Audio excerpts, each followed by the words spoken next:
Hey, it's Elaf, and today I'm going to show you how to create some product photos that are pretty classic for furniture pieces, specifically using this accent chair, this bed, and this sofa.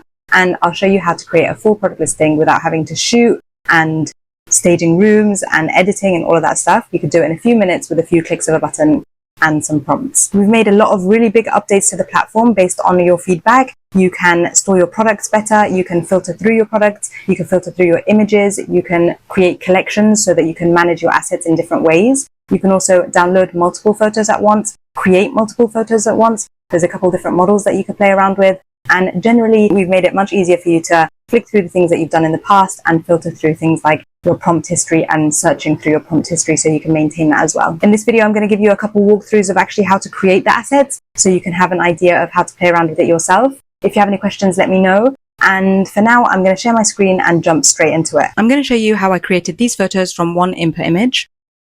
First, I'll upload the chair to the Product Studio tab and keep the prompt simple. In a modern all-red living room, plants in the background, and then generate. A photo is created and saved to my library. Now I want variety. I'm going to edit the prompt to black living room instead of red, and then generate. There it is. It looks really good. I'll edit the prompt to in a modern colorful living room and then select 3 images in settings and generate. And then you could see 3 images created with the same chair and flick around to see which one you like best and also use them to test which performs better for your market. Next is this double bed. I'll select the bed from my library and then add my prompt, this exact bed in a serene high-end bedroom with soft morning light and a person sitting gracefully on the edge, and then I'll generate.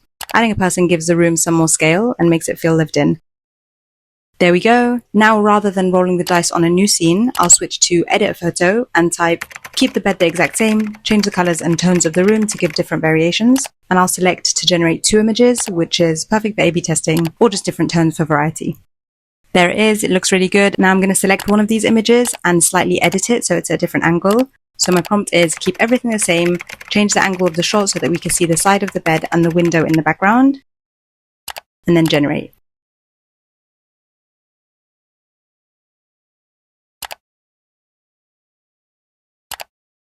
And finally, I'll show you how to create these images of this white sofa. I'll select the product from my library and then type the prompt. In a living room with a large window, plant in the background, colorful rug on the floor. And I'll generate a couple of options so I can compare the photos. Once done, I can click to see them full screen and then escape to make it smaller. If I click to edit one of the photos, I can write a prompt to edit part of the photo. In this case, make the rug one color since there's a lot going on and I want to see what that looks like. And there we go. It's way more subtle. Now, if I want to use an existing photo for inspiration, I can add the plain sofa bag and scroll down to additional product images. And here I can add my reference photo. Once it's uploaded, I can write in the prompt, replace the sofa in product image 2 with the white sofa in product image 1, keep everything else the same. And I'll select to only create one photo in the settings tab, and then I'll generate.